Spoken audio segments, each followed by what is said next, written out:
Hey everyone, it's Matt, aka Tech Ranger, and today we're finally going to be talking about the Fallout Next Gen update. We're going to briefly go over the update itself and then look at some of the free stuff that's actually coming with it. And then we're going to be going over a few things that I think might be helpful if there are some issues with the update, because we all know that there's probably going to be a few here and there. I'm going to do another video after the update drops to get some hours in with it and just give everybody an update over my experience. If you like this video, if you get some value out of it, feel free to leave a like down below. But with all that said, let's take a look at this article and see what we can gather from it and see how we can prepare for the new update. So first up, let's talk about this update and just the general performance updates that we're getting. There's stability and performance updates coming to all consoles. On the newer consoles, the Xbox Series consoles and the PlayStation 5, you're actually going to have a performance and quality option. For the Xbox Series consoles, you could do the FPS boost, which was a feature in your games and apps. So if you turn that on, you could have that solid 60 frames per second. The trade-off was that the resolution would be lowered and the draw distances wouldn't be as good. So the other option was the 60 FPS ultra settings mod.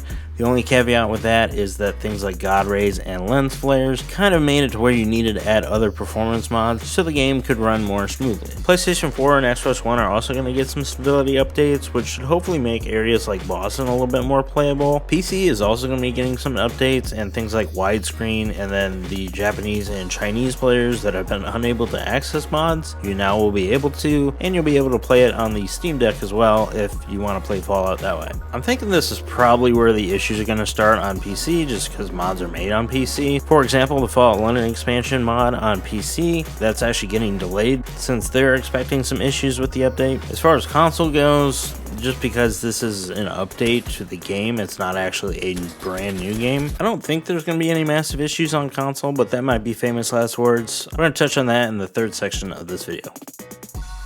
So there is actually also some free things coming in the update as far as content goes, and that'll be for everybody. So no matter what console you own, you're going to get it. And some of this actually includes weapons and things that are going to be added to the game. One of the things I didn't like about Fallout 4 was that there just wasn't a lot of variety in armor and weapons. So they're going to be adding some of that, because you would do like a quest and then just get just your generic sniper rifle, but then it might have a perk or two to make it different. It was just kind of lame. There's also going to be an Enclave quest that's going to be added, which seems pretty cool. But if you haven't already, check out the America Rising mod. That features a whole Enclave quest line, and then there's also been a second version of that mod that just came out. It looks like there's already some patches being made for the America Rising mods to actually work with the Creation Club content that's going to be added into the game, so keep those on your radar if you haven't seen them already.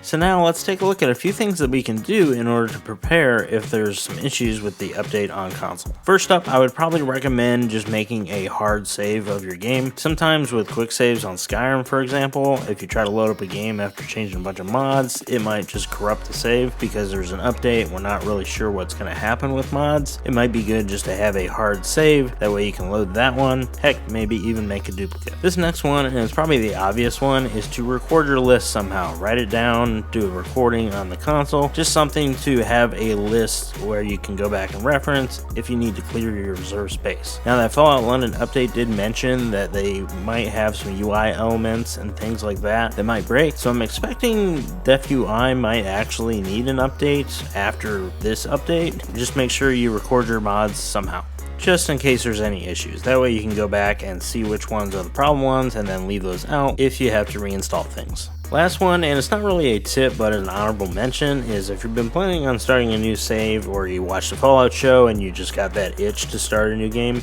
maybe hold off until the 25th when the update drops. That way you don't get too invested in anything, and if there's an issue with the update, corrupts your save, you're not coming away with a headache trying to figure out how to fix it. And that's going to do it for this video. I wanted to make it short and sweet just because there's not a ton of information to go off of until we actually have the update in our hands, and then actually give you a couple of things to do just in case the probably inevitable happens. Once the update drops, I'll get started on that video just going over my experience with it. But for right now, thank you so much for watching, and I will see you all in the next video. Bye.